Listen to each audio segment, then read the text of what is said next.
The platoon leader presents her men to the judges and the people of Bagu, signifying that they are ready for the presentation.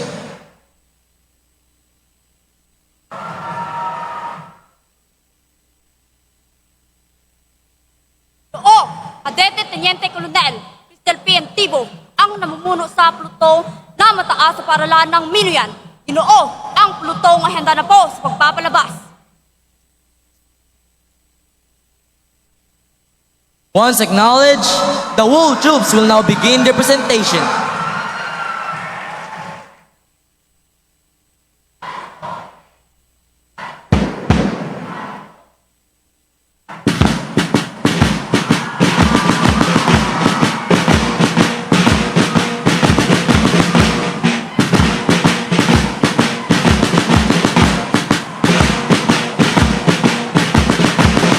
The HI formation. The HI formations are a wonderful way for students to showcase their talents, discipline, and creativity, while also fostering a sense of camaraderie and teamwork among the participants. Such performance often leave a lasting impression, and the audiences create memorable experience for everyone involved. The formation likely incorporates specific movements and patterns that symbolize greetings, love, and enjoyment. These could be represented through gestures, formations, and synchronized movements that convey positive emotions and a sense of beauty among the participants.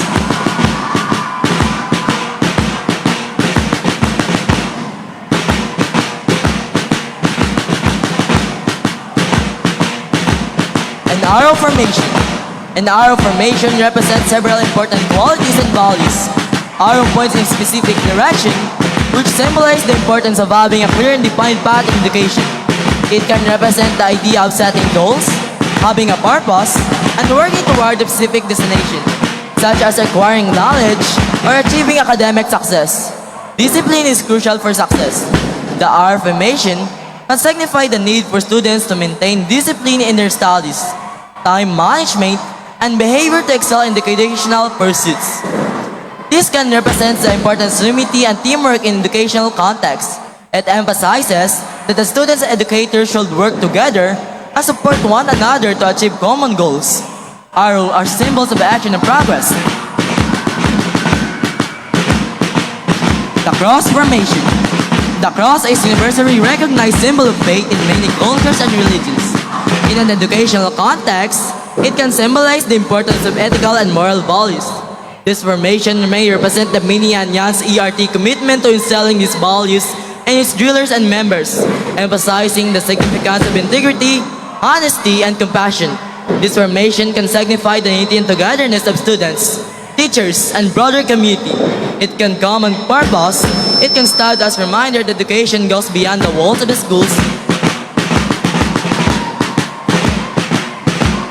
The X formation. The X formation, as described in the context of emergency response team drillers, is a meaningful representation of several key attributes and skills.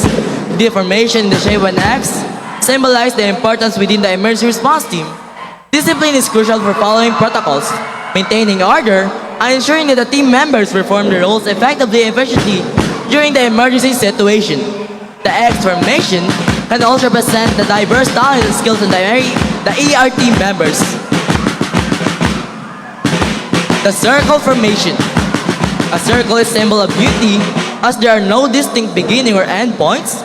It represents the sense of togetherness and the idea that the team members are connected and working as one.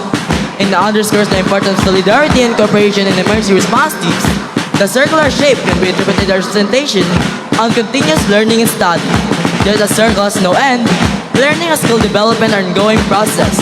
The circle formation emphasizes the need for ERT members to continually improve their knowledge and capabilities to respond effectively to various emergencies. The circular formation can signify the courage and bravery of ERT members. It reflects their in times of needs. ERT often play a crucial role in national community safety and security, and their formation emphasizes their commitment to serving and protecting their nation and community. The circular formation can symbolize their spirit, highlighting the ERT's commitment to working together as the concept of bayanihan encourage communities to come together for the common good.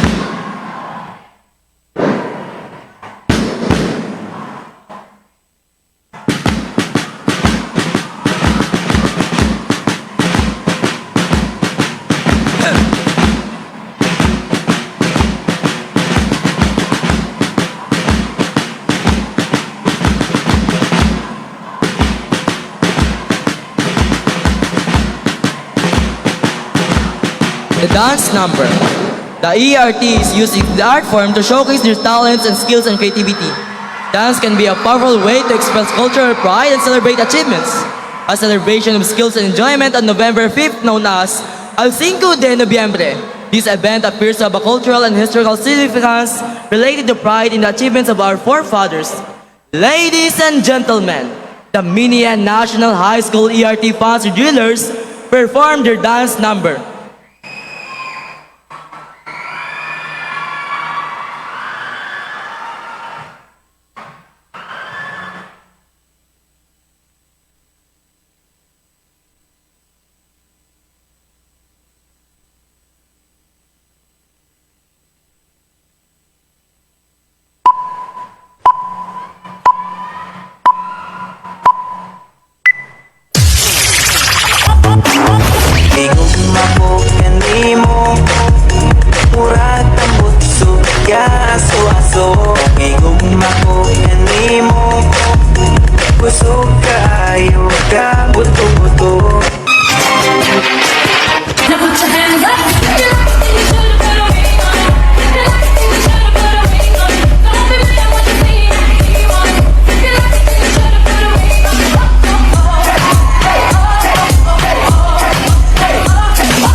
The triangle formation.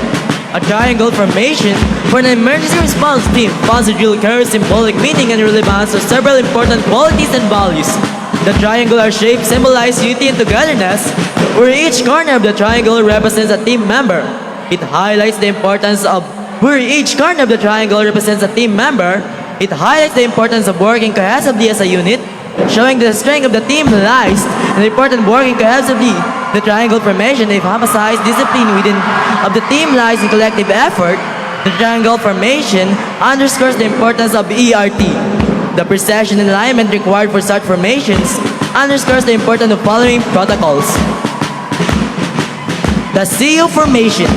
The CO formation symbolizing see you next time for the emergency response team as they prepare to conclude their activities for the year and express their enjoyment, dedication, and greetings to the people of Bago is a heartfelt and meaningful gestures. The ERT members have not only worked diligently but have also found fulfillment and joy in their activities. Additionally, the emphasis on giving its best highlights the dedication and commitment providing the highest level of service and support by saying hello to the all of people.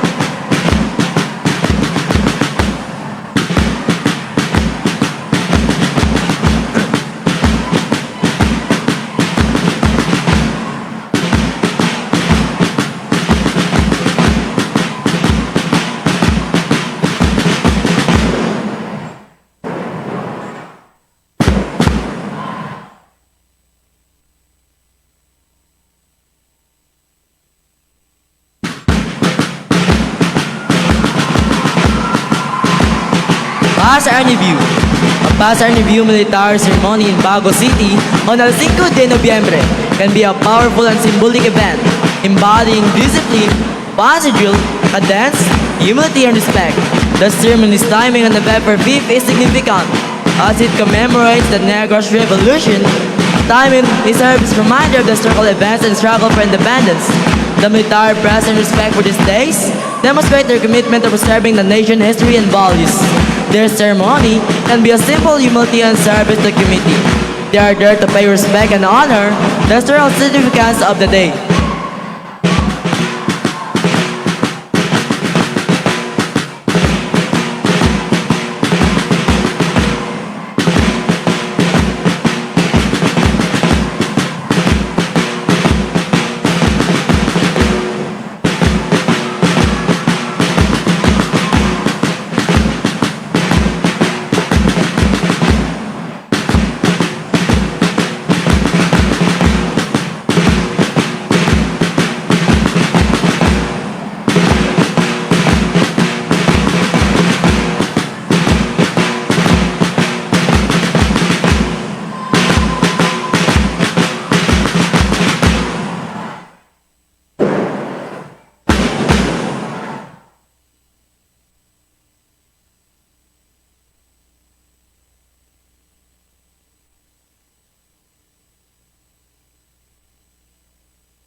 Oo, tapos na pa ang palabas!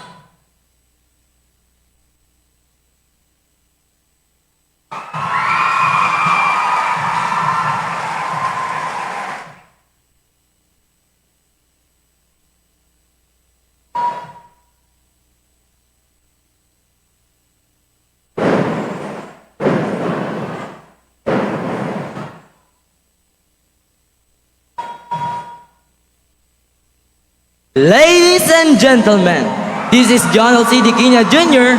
saying thank you so much for this opportunity. May we sing the same song and dance with the same step. Mabuhay Minian National High School, mabuhay ang ERT, mabuhay Bago City. Until next time.